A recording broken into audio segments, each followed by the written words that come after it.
Welcome to Love, Life and Energy.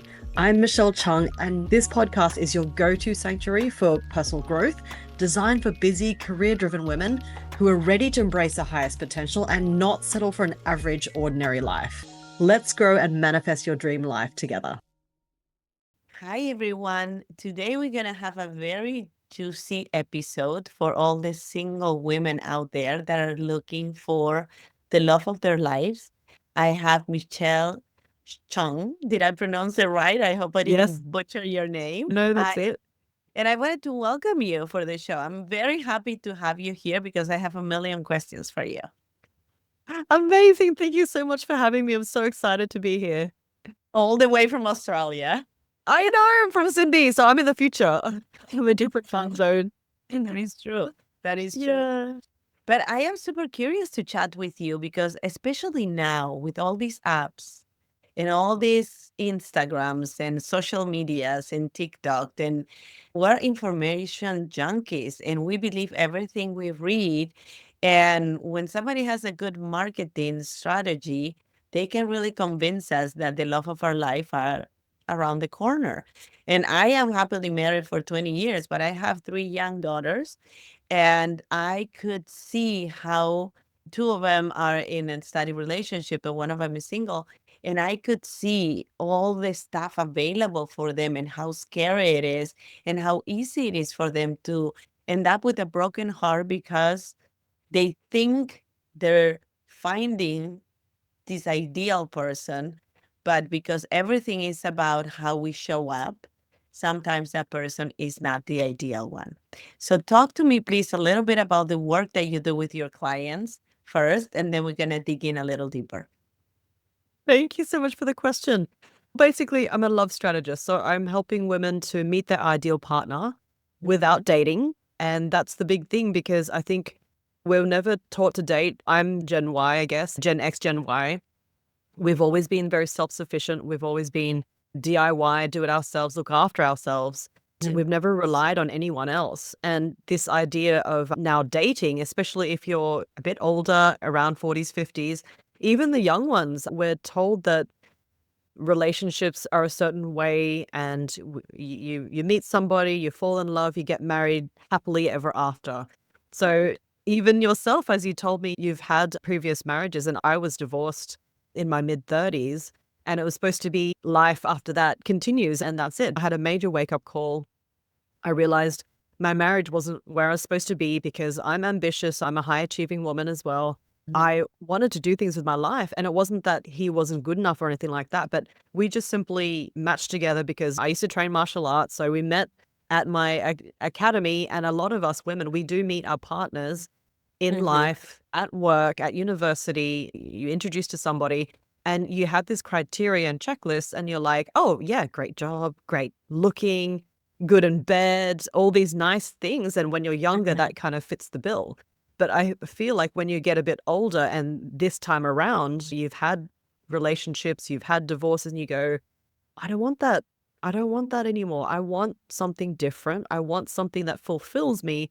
And I feel like a lot of women, and especially I guess, in this part of humanity now, we're coming into an awakening, more of a consciousness. Women are leading the way. We're emotionally in touch. We have a high EQ. We want something else that is not just the superficial or external fulfillment. We want to be fulfilled. We want to grow. And I feel like the problem is a lot of women are seeing what's out there. The men are not looking after themselves, or maybe they're not financially stable at an age where they feel like they should be. And especially if you are yourself, you want your partner to be financially stable as well. And we have all these expectations that we want, and we feel like the men out there are not meeting up to that. Now, I'm not saying that everyone is like that, but when you're there dating and that's all, of course, you're going to be exasperated and feel like giving up. But I guess the real trick, I would say, the first thing is that we need to match firstly on core values. So that's something that I became very adamant about because I fell into my first relationships and they were great. They were the training ground in your teens, 20s, and maybe 30. And you learn and grow a lot when you come round to actually choosing a partner and not just falling into a relationship. What needs to be your priorities and your compass. It needs to be your values, because we choose our careers where we live, our friends, on our values. I even left my design career, 18 years in manufacturing, because I didn't feel aligned. I was designing landfill.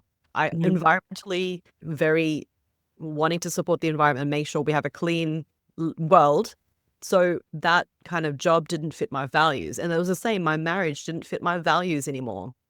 So we need to firstly look at that and really identify what really aligns with us. And a lot of that is coming back to the internal, who we are within ourselves. That's the feminine. I talk about masculine, feminine, but it doesn't mean being more girly or being womanly or whatever. It actually just means coming back internally. That's the feminine energy.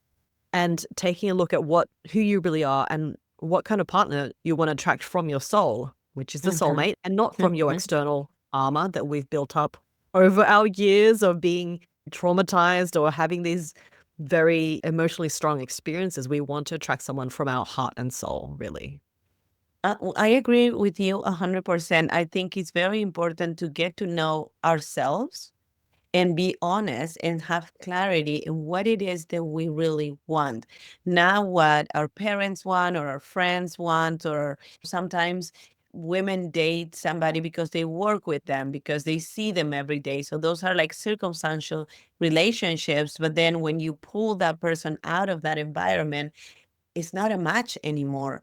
So yes, you're not going to have that perfect 10 with all the qualities and everything that you want. Sometimes I tell my kids that you get a 7, you're lucky.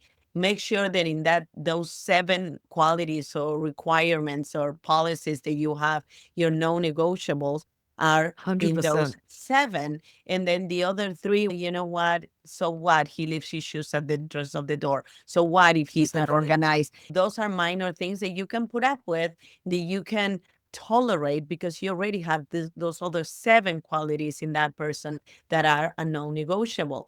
But when you shrink to fit, just because everybody says that this is the perfect guy for you, or you're concerned about what the other people are going to think about it, or you don't want to disappoint somebody, and you choose to stay in a relationship that doesn't fulfill you, you're doing a disservice for yourself. Because at the end of the day, you deserve to have somebody that is the closest to the 10th qualities or requirements that you have. You deserve to have somebody that think that you're the best thing that happened to them. Regardless if you're a man or a woman, you deserve to be with somebody that value you, make you feel wanted and worth it.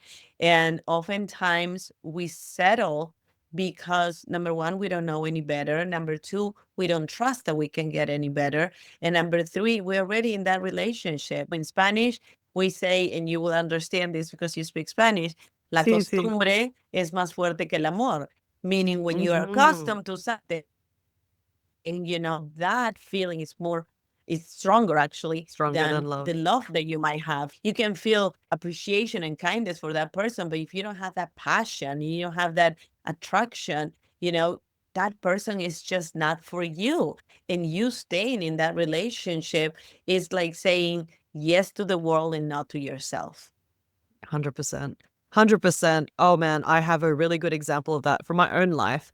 So I always say match on values, not on hobbies, because a lot of the time when you're dating, you're like, oh, he likes hiking as well, or I'm just going to go to a hiking meetup and meet my guy there. Same like when I met my partner from martial arts, we had a common hobby, but that hobby can expire. Like a classic example, I have 2. But the first one is from my current partner who I manifested, and manifested actually just means to make happen, make it to reality. So just trying to bring out the woo and make it tangible, right?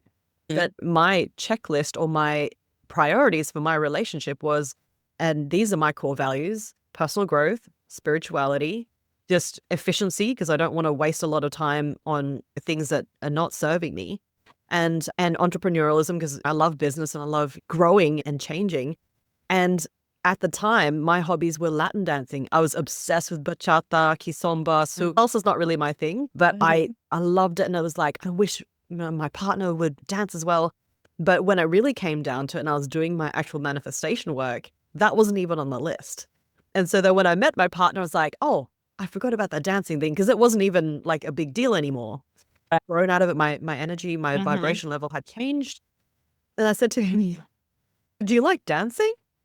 Because I like dancing. And he's, yeah, I'm a really good dancer. And by the way, we met in Spain, in Barcelona, but he's not Spanish. He's from Belgium. And he said, yeah, I love dancing. I'm really good at dancing. I was like, oh, cool. What kind of dancing? And he said, electronic. And I was like, madre mia. I was like, oh, okay, different kind of dancing. But exactly what you said, it wasn't a priority. That doesn't make a difference to my life anymore. I can actually go dancing with other men or with my friends. He doesn't mind. He's not controlling of that. And another example was before I met Raf and I was in Spain, I was actually dating a Spanish guy. And before I did any of this work, this inner work, we had very much a lot of things in common. He's also an artist. I also am a portrait painter. I know, and your work is beautiful, by the way. Oh, thank you so much. Thank you. Yeah, it's a hidden talent. Not many people know about me, but it's for my own creativity. He is very fit, very attractive. I'm also into fitness. And he loved cats. I love cats. He had his own place. So it was, on the outside, he's a very good catch. He's tall and attractive, good values, honest, all those good things. And I'm like, he's a perfect guy, but not for me. He's a perfect guy for a not for me person. I'm like, I wish I could be someone different. I wish I could shrink to fit and be that woman who could be with a guy like this. And like my ex-husband, also an amazing guy.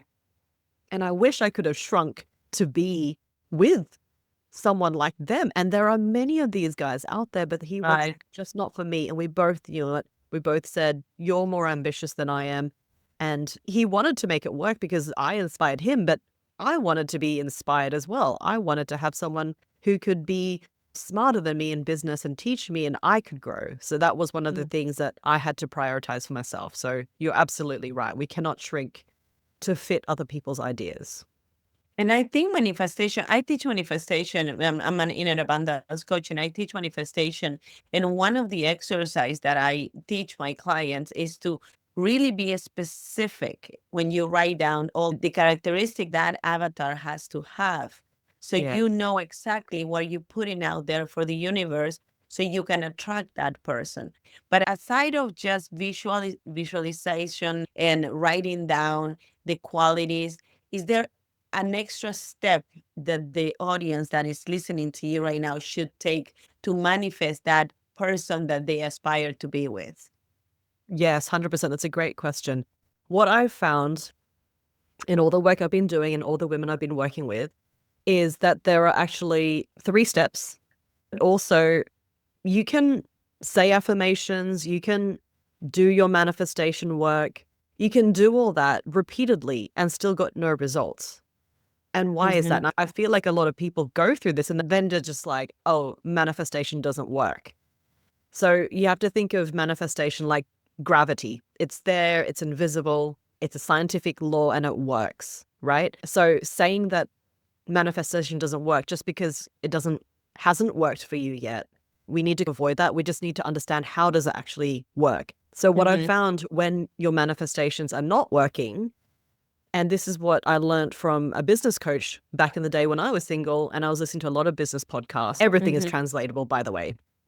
Business, relationships, love. And I loved how you said earlier, your marketing around relationships. It's all very aligned. He said, this mentor, David Nagel, he said, if you're not getting what you want, then you are resisting something. And this was a huge breakthrough because I was taking all the actions. I was going on dates. I was like actively on apps, scrolling, doing the work. This is all the masks, all the external energy output. And then it's like, oh man, you can do all of that and still not get results. And the same with your business. You can do all the good things. You can do all the marketing and still do all that and not get any results. And what is really blocking you? It's resistance. This is the main key thing that I've identified. So that is really the first step. And if you're finding that you are not getting those results, it's either, like I said, there's the 3 things. There's three things that block you and the 3 steps that you actually have to. The 3 things that block you is firstly that resistance, which you can actually do something about.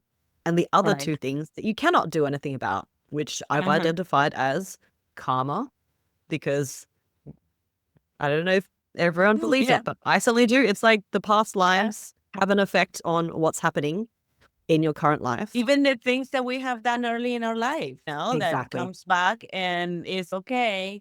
I get it. We're Yeah. even now.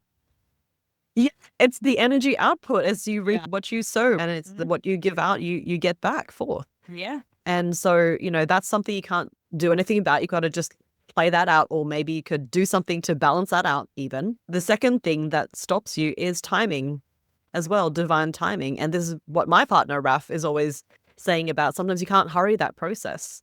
Although Right. releasing those blocks, that resistance can hurry the Mhm. process. But at the end of the day, I still had to wait 5 years to meet my partner because he was still on his journey. He was still married Right. at one point. He got divorced, and then he was single again, and then he was ready to go out and meet somebody. And for me, want of trying to hurry the process because we're impatient, we want to get things done, we want to move quickly. There was no way to hurry that process for your soulmate. So it's the best thing you can do is just be on your path, following your life purpose, whether it's your career or as a mum that you're growing your family, you're nurturing, and that's your purpose as well.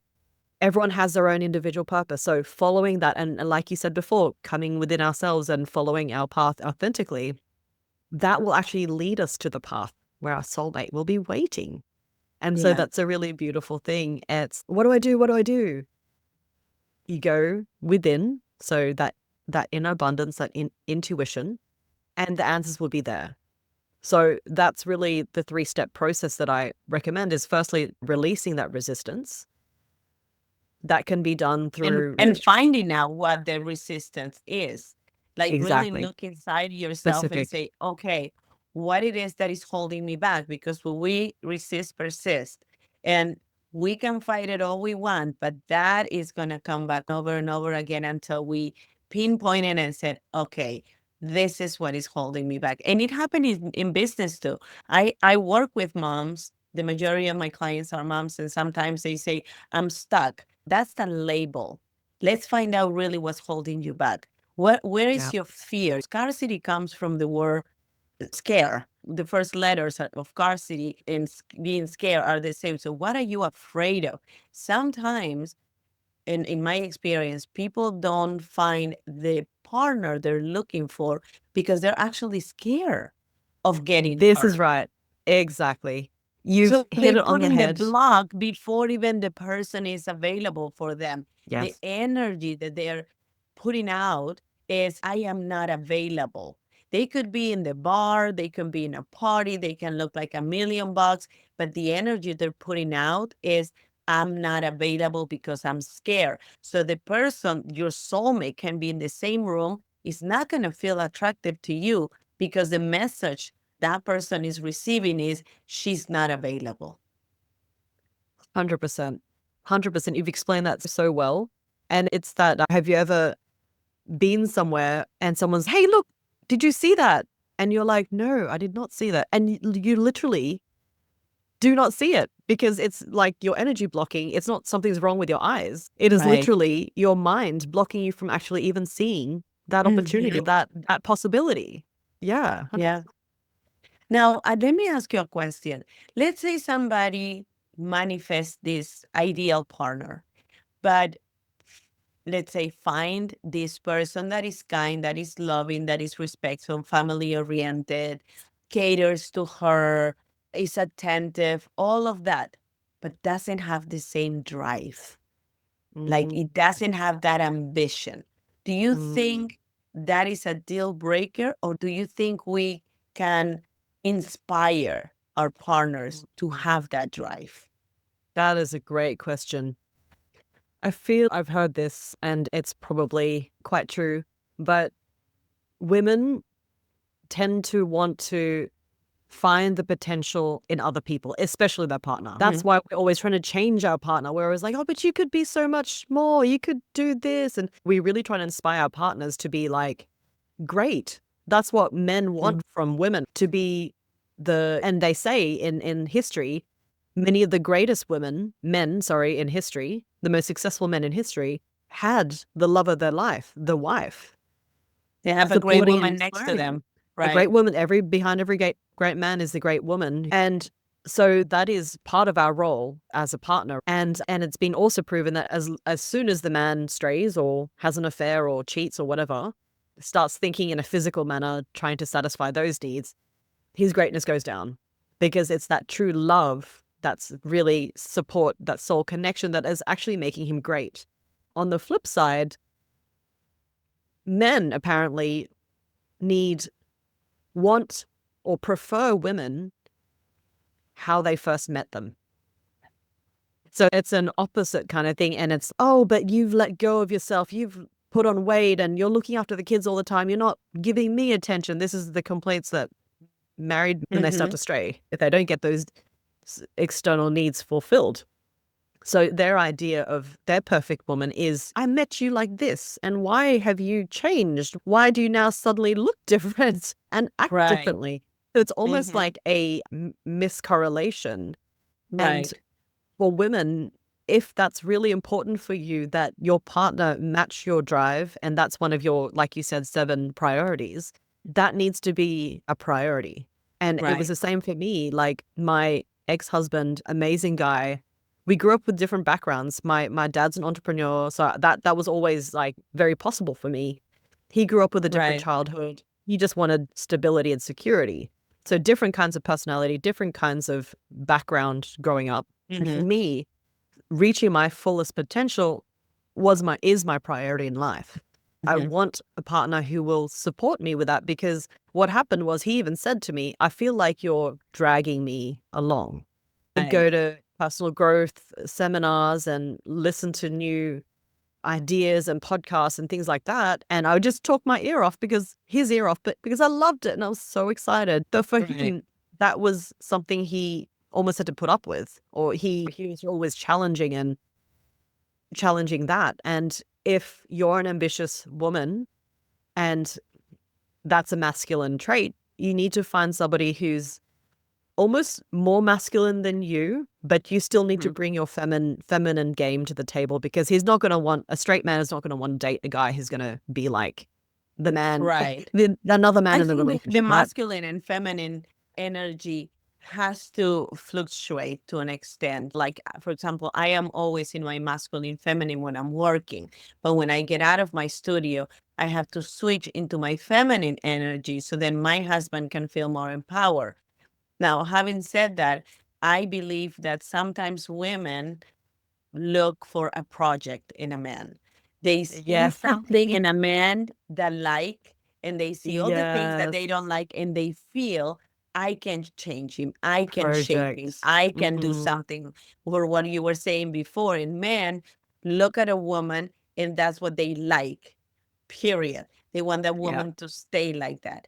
But there is also a third group of women, I think, that, and I'm just talking to women because the majority of my audience are women, but there is a group of women that are okay with sacrifice, in quote, that drive, because they are business women. They're always in their masculine energy, and they feel like, I'm going to be the successful one. I'm going to be the money maker one. I'm going to be the one that runs the business. And my husband is more into the feminine energy. So he's going to be the stay-at-home dad.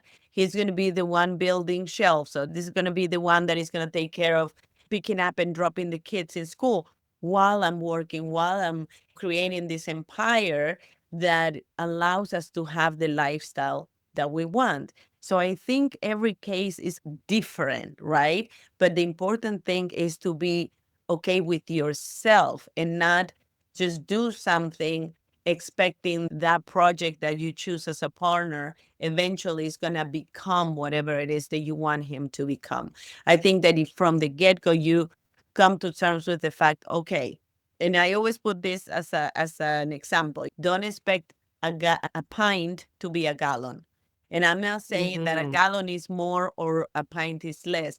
I'm saying that one has more capacity than the other one. So if you are in a relationship and you choose that person to be your partner, whoever it is, to be always aware of the capacity of that partner and not expect that partner to be or become somebody that he's just simply not capable to be. Yeah. Sometimes they're already giving you everything they got, and you are not happy because your expectations are in the gallon. And that person is never going to be a gallon.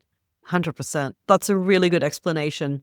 And I guess back to that third group of women who are the breadwinners, they're the ambitious one. And absolutely, if that's the agreement in the relationship, that's awesome. I think where that could potentially have some friction is that if she feels like she has to lead the relationship all the time. That's how I felt in my first relationship. We were Right. both making money. We were just dating. It was just out of college, out of university. We weren't living together or anything. But at the end of the day, most women want to be cared for and nurtured from their partner, have that Mhm. leadership of the relationship with their partner. So she can hang up her jacket at the office, come As home, soon and as she also walks home. Right. exactly. And I've been told by men as well, like the main thing that they want is, even the only thing that they want is to make their woman happy. And a lot of the time, if we're so much in our masculine energy, we're achieving, we're doing great, we're the leader in our business, in our careers. When we Mhm. come home and we apply that same energy, strategy, and behavior at home, he's not going to be able to be in his masculine. He'll shrink down to the box that Right. you put him in as well. And he's not going to step up to that. And then you'll be like, oh, do I have to do everything myself? I told you to do this. I told, Exactly. man, You that is totally nail it. horrible You because he totally doesn't nail want to it. hear you nagging, Mhm. but you don't want to have to tell him what to do like a child. But you're And training him and then right. training. So you want to run, you want to drive the car, you want to make the decisions because you're making more money and you want to be the one that chooses everything. But then when you Yep. turn around and say, how come you didn't do A, B, and C? Yep. It's You didn't give because him you space. didn't empower me to do Yeah. it. Listen, Yeah. I'm Latin. I can change any bulb. I can pull an engine apart. I can do a lot of things that a lot of women probably don't even have interest in doing. But Right. if my tire is low, I'm going to go to my husband and I'm going to tell him, can you help me? Because that Yes. is his function. He's wired to Totally be the good. savior, Yeah. the hunger, the one that goes and hunt, the one that Yep. fix the problem. It's evolution. Yep. Many Biology. times I have to say that to him. I just want to vent. You don't need to fix anything because it's Yes. hard. They want to fix everything. So sometimes I have to Yep. say, babe, I just need you to listen to me. I don't need you to fix it. I don't need you to get Yeah. me something that I lost. I'm just venting that I lost something and I'm frustrated about it. But you Yeah. totally nail it in the fact that the women that are more alpha, to label them somehow, even though labeling is not nice, but to call them some, they're Yeah. more alpha. They also need to learn to take a step back and allow the man Yeah. to Be a feel man. like a man, Yes. even if he's a stay-home dad, even if he's the more in touch with his feminine energy. Always empower him to feel that he's still the man and you still Yes. need him and you still want him to Yes. protect you because at the end of the day those are our roles and doesn't Yeah. make you less of a woman or less successful because you are allowing your partner to be in control. Help you. I Yeah. love to be pursued. Can I take care of myself? 100%. But I want my husband to feel like he's seducing me, he's loving me, he's having the Yes. initiative to have that intimacy because that's just how men are wired. And if we don't allow him to play that part, we're Yes. belittling them and they That's when resent he that. walks away. Yeah. He walks away to look somewhere else for that feeling of 100%. manhood. And probably he's still going to be doing a lot of things for this other woman. But if that other woman empower him to feel like a man, that's it. Because that's all he's looking for. Right? Yes. 100%. It's like those times when I'm like, why does he go for that woman who's acts all dumb or less than who she is In when she's despair. playing those games? And I hate that game playing, Mhm. but it works. And you, as a strong woman, you're like, damn, that sucks. Like, why does it happen like that? But Right. if you just take it back to exactly what you said, like the biology, the evolutionary mechanics of what men are wired to do, Right. and like all humans, we want to feel needed. We want to feel like we're wanted. And because we're alpha, we're Gen X, we're Gen Y, we're used to taking care of ourselves. If we don't allow people, men in our life, to contribute to us, they're going to be like, she doesn't need me. What am I doing here? I'm just the helper at home, or I'm the slave, or I'm just the unpaid labor, or whatever he would start thinking, and go, I'm going to go towards somebody who needs me. And she may act helpless or whatever, but at least he gets the ego stroke. At least he gets to feel needed. So it's not about manipulation or game playing. It's really, truly allowing people to contribute to us, and just letting go and just being okay with other people trying to do stuff for us. And yeah, they make mistakes, and yeah, they fail and they screw up, and it may not be the way we want it to be. Yeah. And you know how many Right. times I look at my husband doing something that I know I am more fear for me, and I'm dying because I'm like, I'm trying to move it this way, and I'm like, but I let him do it because I know that, first of all, he's trying, and second of all, that's his role.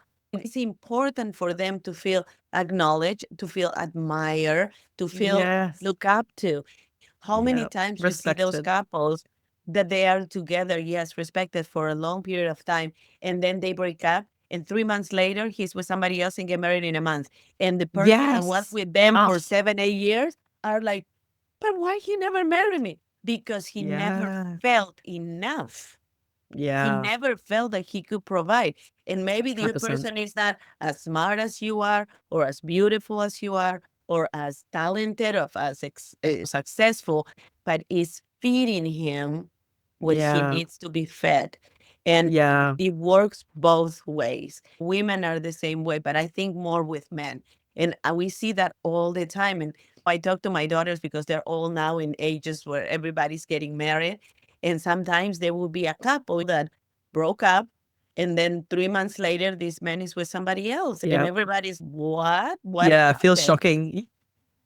He found what he was looking for.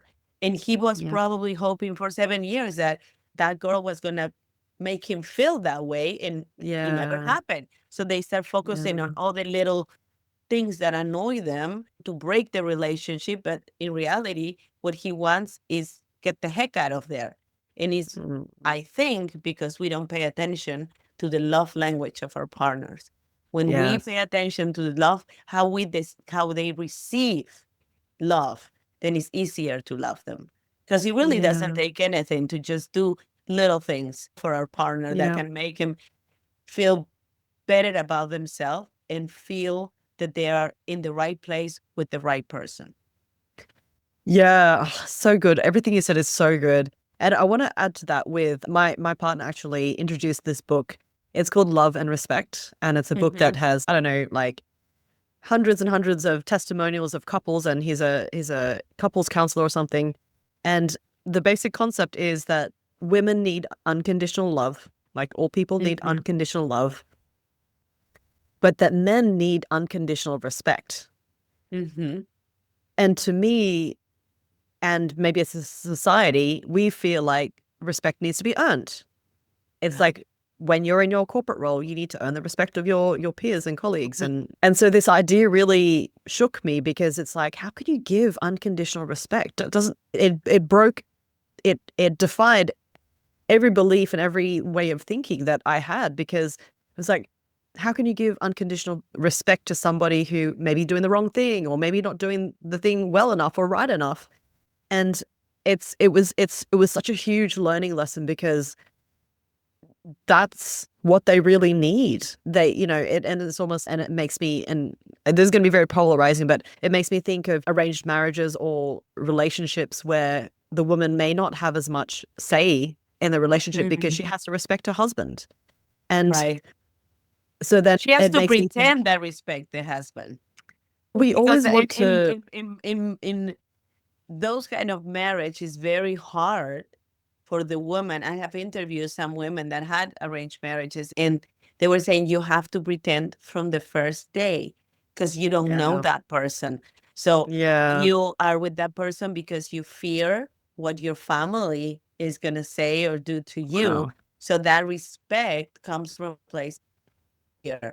I have to stay in this relationship, and I have to be a good wife because that's what is expected. And it's so sad. that you have to shrink yourself to that. But you also have a book, right? Yeah, that's right. I do have a book. It's called How to Stop Dating and Be in a Committed, Effortless Relationship. This is a step-by-step guide for women who are ambitious and want to find a relationship that grows with them, that actually suits and aligns with your vision and your life path. So it's really and it has a couple of stories and case studies in there of how this has actually happened for my students and myself.